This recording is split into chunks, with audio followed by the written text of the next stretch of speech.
ជំរាបសួរបងមួយទាំងអស់គ្នាថ្ងៃនេះដែរគឺបងប្រុសនៅខាងស្នឹងមកយកជាមួយនឹងម៉ាស៊ីនចាស់ដូរយកម៉ាស៊ីនថ្មីប្រភេទណាកាតាបងប្អូន025សម្រាប់បងប្អូនដែលគាត់មានជាមួយនឹងសេរីចាស់បែបនេះប្រកាសជាសបោឲ្យបងប្អូនទាំងអស់គ្នាអញ្ចឹងប្រើស្ទើរកម្លាំងឬក៏កម្លាំងខ្សោយត្រូវការចង់បាន14ឬ15កន្លះសេរីថ្មី025អីបងប្អូនអាចឡើងមកមើលនៅទីតាំងហាង6លីមបាន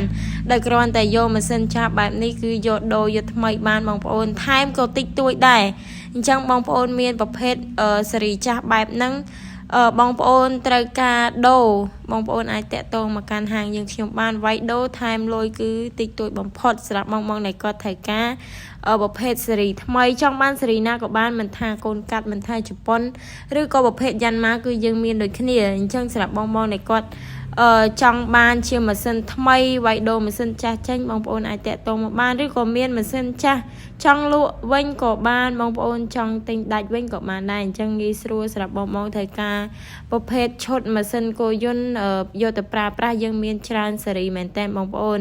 ហើយនេះគឺសកម្មភាពបងប្រុសគាត់ចេញទៅហើយគាត់នៅខាងស្នឹងបងប្អូននៅខាងបណ្ណន់អរគុណច្រើនមែនតើដល់បងប្រុសហើយឥឡូវយើងមកមើលជាមួយនឹងម៉ាស៊ីនតូតា155ដែលបងប្រុសនៅខាង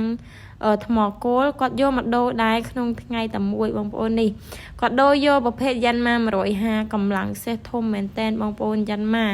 កម្លាំងខ្លាំងហើយប្រភេទម៉ាស៊ីនគឺធន់ធានាជូនដល់ពុកម៉ែបងប្អូនតែម្ដងចឹងសម្រាប់បងដែលគាត់មានម៉ាស៊ីនចាស់សេរីណាក៏យើងទិញចូលហើយបងប្អូនដូរយកសេរីណាវិញក៏បានដែរសំខាន់គឺបងប្អូន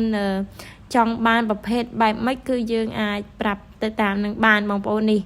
ចង់បានយ៉ាន់ម៉ាក៏បានមានកូនកាត់ថៃចាស់បងប្អូនត្រូវការវាយដូរចេញបានយកសេរីថ្មីហែកកេះឬក៏យកមកទឹកវិញគឺបានដូចគ្នាមិនថាតែម៉ាស៊ីនឬក៏ជាឈុតដៃទេបងប្អូនចង់ដូរតែដៃក៏បានដូរតែម៉ាស៊ីនក៏បានដែរហាងយើងខ្ញុំមានទទួលសេវាកម្មចឹងដូចគ្នាបងប្អូនចឹងដូរយកជាឈុតក៏យើងមានដូរយកតែម៉ាស៊ីនក៏យើងមានដែរហើយសម្រាប់មួយទៀតបើសិនជាបងប្អូននៅតាមខេត្តបងប្អូនចង់ដឹងព័ត៌មានបន្ថែមអំពីការវាយដូរក៏ដូចជាចង់ដឹងឈុតតម្លៃផ្សេងអាចឆាតចូល page ពួកយើងផ្ទាល់បានតោះអរគុណច្រើនបងជួបគ្នាវីដេអូក្រោយអរគុណ